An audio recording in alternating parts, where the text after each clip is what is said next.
Hello and welcome to the Business Standard Morning Show. I'm Veenu Sandhu. Let's take a look at the stories for the day.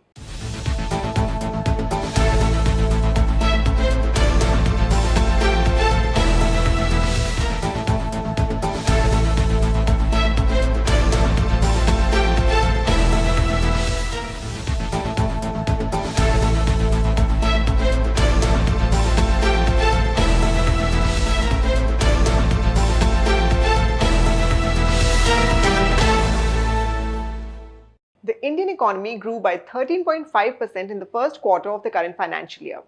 This was slower than what most economists predicted, but high enough to keep hope alive amid ongoing global uncertainty.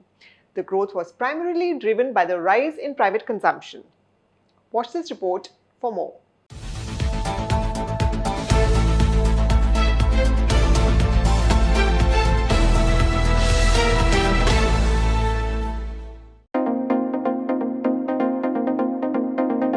India's gross domestic product grew 13.5% in the first quarter of FY23 compared to a year ago, helped by the base effect, thereby registering the fastest growth in 4 quarters. But the numbers came in below the 15.2% forecast by economists and much lower than the Monetary Policy Committee's projection of 16.2%. The last time India's economy grew faster was in Q1 FY21, when it gained 20.1% from the pandemic-depressed level a year earlier.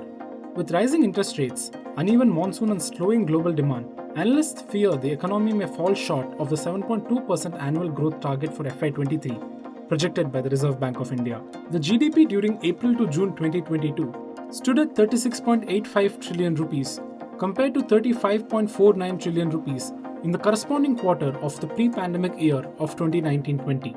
This means the country's economy has grown at an average of 1.26% a year in real terms over the past 3 years. On a sequential basis, GDP in the first quarter contracted 9.6% from the preceding 3-month period. According to Sachidanand Shukla, Group Chief Economist at Mahindra & Mahindra, this is 3 times the average sequential contraction of 3.2% witnessed in the first quarter of each of the last 5 years before the pandemic. But the year-over-year growth in GDP was led by consumption and investments, which grew 25.9% and 20.1% respectively. The growth in government expenditure was a weak 1.3%. Looking at the sectoral trends, the GVA growth in manufacturing was 6.5%, while the construction sector grew 16.8%. The labor-intensive trade, hotels and transport segment showed a strong 25.7% growth. Data released by the National Statistical Office showed that while services sector lifted the economic growth during the quarter, activity in the trade, hotels and transport sector is still below the pre-pandemic level of June quarter in FY20, despite heightened activity in the hospitality sector. Rating agency ICRA's chief economist Aditi Nair, however, said that relative to pre-COVID level, this stood out as the only subsector reporting a contraction in Q1, in line with the robust but incomplete recovery in contact-intensive sectors. The growth of 13.5 is slightly lower than what we had forecast, but I think given the fact that this double-digit growth is being driven by a negative base, I think we shouldn't be reading much into it. The important thing is that where exactly has this growth emanated from? So if one looks clearly at these numbers, I think the agriculture sector, the real estate and finance, and the government sector, I think these are the 3 segments which can be looked at as the standalone sectors which have contributed positively to this growth phenomenon, and something which will have to be sustained during the course of the year in case we will have to reach this 7.2% number for the entire year, which is what Bank of Baroda's estimate is, which also coincides with what the RBI is also talking of. The critical part to this particular story is what happens to private sector investment. Presently, if we look at the capital formation numbers, it does show an uptick, which is there. And the important thing again is that will this really be sustained for during the course of the year? It goes back to this issue of saying that we need consumption to keep ticking along, especially in the end of the second quarter and the third quarter, which is typically the time when people spend money during the festivals, as well as the rural demand which comes in during the harvest time. Growth typically is driven by consumption and investment. We feel that at some point of time, this pent-up demand which has been witnessed in the first quarter could start getting diluted in case inflation remains where it is. And there's no reason for us to think that inflation is going to come down anytime soon. It's going to remain in this region of 6 to 7%. Inflation remains one of the biggest risks as it impacts consumer spending, which accounts for about 60% of India's nominal GDP. There is also a possibility of slippages in terms of rice and pulses production if the area under cultivation is lower than normal. This can result in further price shocks if sowing doesn't see a recovery. On the fiscal side, buoyancy in tax collection will give enough comfort to the government in terms of budget management. Aurodeep Nandi, India economist at Nomura, said even if one were to discount the low base, this marks a stellar rise in sequential momentum with post-pandemic tailwinds lifting GDP growth in the June quarter. As the year progresses, experts say that slowing global growth, higher inflation, and tightening financial conditions will impact the pace of growth.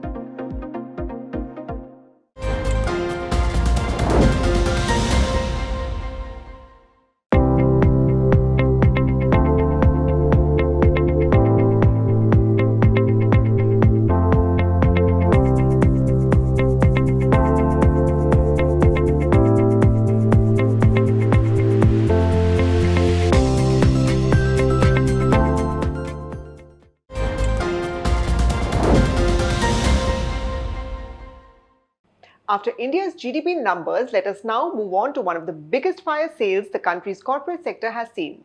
Monday was the last day for submitting bids for Reliance Capital asset sale after 5 deadline extensions. So what's in store for lenders and other stakeholders? Take a look.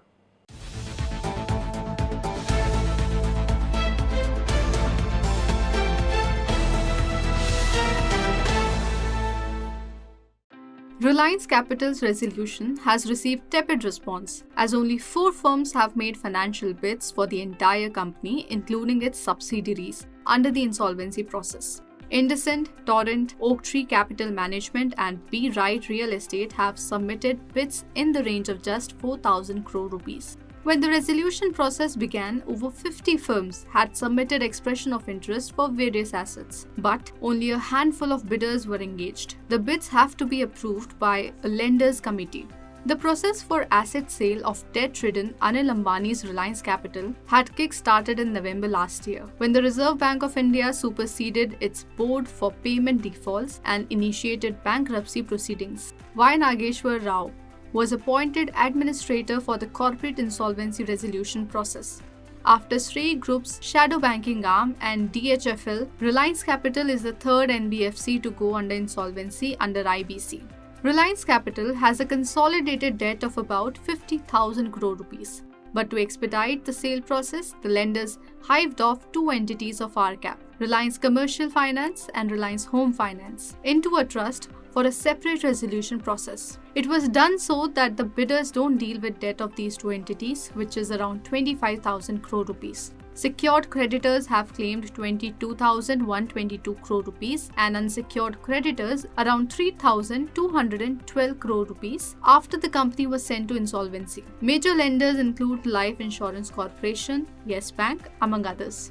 Reliance Capital's lenders had offered 2 options to all the bidders. Under the first option, companies had to bid for Reliance Capital as a whole, including its subsidiary companies. Under the option 2, bidders have the freedom to bid separately for individual arms of Reliance Capital. Due to a tepid response from the bidders, the lenders earlier had to extend the timeline for submission of bids and the resolution process several times. The deadline for completion of the corporate insolvency resolution process of the company is 1st November 2022. Reliance Capital's 8 businesses were on the block for bidding, including general insurance, securities and asset reconstruction businesses. Under the second option, Reliance Capital's general insurance received bids from Piramal Group, Zurich Insurance Group and Advent International, while the company's ARC business got bids from Jindal Steel and Power and UV Asset Reconstruction Company, Choice Equity, Global FinCap and Grand Bhavan have placed bids for other assets of Reliance Capital. I would certainly believe that at one point in time, Reliance Capital had some very nice businesses and assets. So, at prima facie, of course, without getting into the detail, we do not know what the bids are and whether the bids really have taken up some bit of the debt liability or otherwise. But I would certainly say that it's on the lower side. I would certainly believe, that the lenders would have thought about a certain number or a range of numbers between which they would either accept or not accept the proposal. One of the options, of course, is the option of once again sort of explaining the whole value of businesses. If they believe that the value is more than the bid amounts, they'll have to then explain it to the possible bidders. And why the lenders believe that the value has to be more. The second option that's available, let's say, is to examine whether they can approach the highest bidder or the first and the second bidder and see whether the bids can be improved. But to my mind, the most interesting one could be the third one, which is if they can really break that up into different businesses, if it is possible. I wouldn't know what is the cross shareholding and how much of that tie-up is involved, the corporate kind of structure related issues involved. But let's say, each of those businesses, whether it is mutual fund or whether it is insurance, particularly general insurance, between the two, they have value to it. And then they can contemplate whether they can really offer them in pieces or they offer the whole thing together. But the poor response indicates that lenders are in for massive haircuts. It also showcases bidders' concerns, especially over equity of Reliance General Insurance, held by IDBI Trusteeship on the behalf of Credit Suisse. IDBI Trusteeship has refused to release these shares for the ongoing NCLT-led resolution process. The condition to make all cash bids also proved a hindrance in the resolution process. Some of the subsidiaries are profit-making companies. And the Reliance Capital on its own has lending business, where these debts can be recovered. So as it is, appears to be very low, but the COC will obviously negotiate with the resolution applicants, and they will try to work out the best possible resolution plan for this company, because resolving insolvency of a financial company is always a challenge, because there is no hardcore asset except the lending business or the subsidies owned by it. If value in subsidies is also value is reflected in the balance sheet of this company by way of assets, investment in shares. So the COC will have a challenge to work out the best possible, because there are limited options available under IBC for resolving insolvency of financial company. The amount is hovering around 4,000 crore, and if during the negotiation process, if they are not able to work out viable options, obviously there will be a huge amount of haircut involved in this, and provided if they are looking for all cash sale. As the bids are placed, the ball is in the lender's court now. They have to take a call on the value of bids and evaluate other options, including negotiating a better deal with the proposed bidders. Whatever may be the case, it is in the creditor's best interest to complete the resolution within the stipulated time and not drag the process further.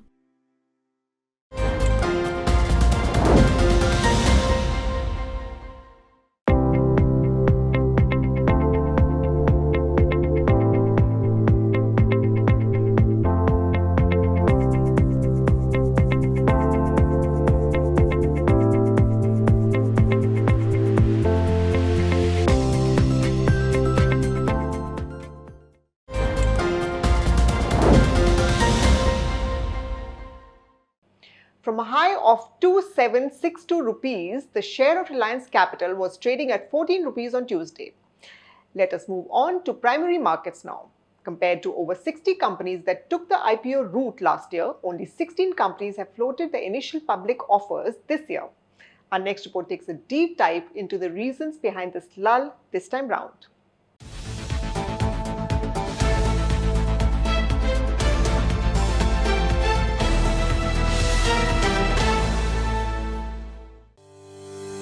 Equity markets have been extremely volatile so far in 2022. Investors have found themselves torn between conflicting domestic and global economic outlook. This mood has cast a spell on primary markets as well. In the last 8 months, only 16 companies have tapped the primary markets via IPO route, raising around 40,300 crore rupees. In comparison, data from Prime database suggests that 63 companies had raised a cumulative of 1.18 trillion rupees via the IPO route in 2021. We have seen a lull in IPOs after H2 CY21 and to some extent in Q1 CY22 if one excludes LIC and delivery. Aggressive pricing of new age companies, subdued capital markets and poor listing of many IPOs were the main reasons for this. Also, the promoters wanted to wait out for higher valuations, hoping for better times in the secondary markets. Markets showed some semblance of going back to the earlier mood, but we have once again seen some correction setting in. Recently, online pharmacy PharmEasy withdrew its draft red herring prospectus filed with market regulator SEBI. It cited volatile market conditions and strategic considerations as the reason for this withdrawal. Besides, Dreamfolk Services, India's largest airport service aggregator too, had scaled back its issue size by 20%, citing volatile market conditions. According to Dara Kalyaniwala of Prabhudas Leeladhar Capital Market, the volatility in the secondary markets impacts issuer companies' confidence, not only about the IPO sailing through, but also about the post-listing response. That said, a meaningful revival of the primary markets, though some time away, may be driven by stable secondary market conditions amid better Q2 FY23 results. As and when markets start a sustainable upmove, we may see a spate of IPOs coming in, though the promoters would have to bring down their expectations of valuation in most IPOs. In this queue, we could have companies from power, aviation, BFSI, new age tech companies, hotels, and FMCG companies, among others, trying to tap the primary markets. Investors will keenly watch inflation trajectory and actions of global central banks over the next few weeks. On Thursday, the markets will reopen after a day's holiday on account of Ganesh Chaturthi and will track global cues besides reacting to GDP data for the first quarter of the current fiscal.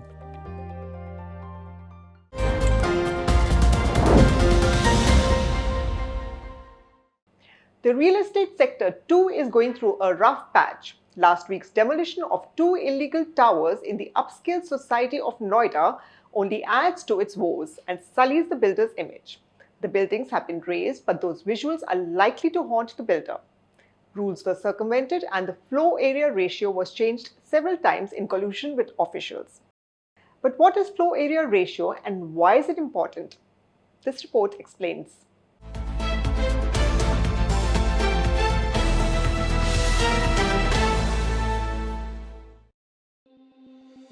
The floor area ratio indicates a relationship between the size of the plot area and the built-up area on that parcel of land. Built-up area is the total area covered by internal and external walls and includes the ducts and interior part. To determine a floor area ratio, several factors like population density, the land size, location, and environmental impact are considered. Floor area ratio varies depending on the use of the land, whether it is for residential, commercial, or for industrial use. The ratio directly affects the height of the building. The higher the FAR, the construction of a building is allowed to be that much taller. So higher floor area ratios or FARs are typically found in dense urban areas. FAR helps in dividing land parcels into zones, thereby restricting dense building constructions. It also impacts home buyers. A higher floor area ratio will mean that there could be taller buildings and the amenities such as gardens, parking spaces, and water supply will have to be shared with a large number of people. A higher floor area ratio allows developers to construct high-rise buildings, leading to increased sales and more marketable space. The higher FAR also allows developers to construct more units on a land parcel. This is why the realty players seek a rise in floor area ratios so as to open up more space and land resources. Violations in FAR rules can invite action, like what happened in Noida's Supertech Twin Towers case. They were demolished last Sunday for violation of norms. The floor area ratio was changed several times. The Supreme Court noted that there was nefarious complicity between the Noida authority and the builder. In its original plan and the brochures, and also in the completion plan, the area where the 2 towers were built was shown as a garden.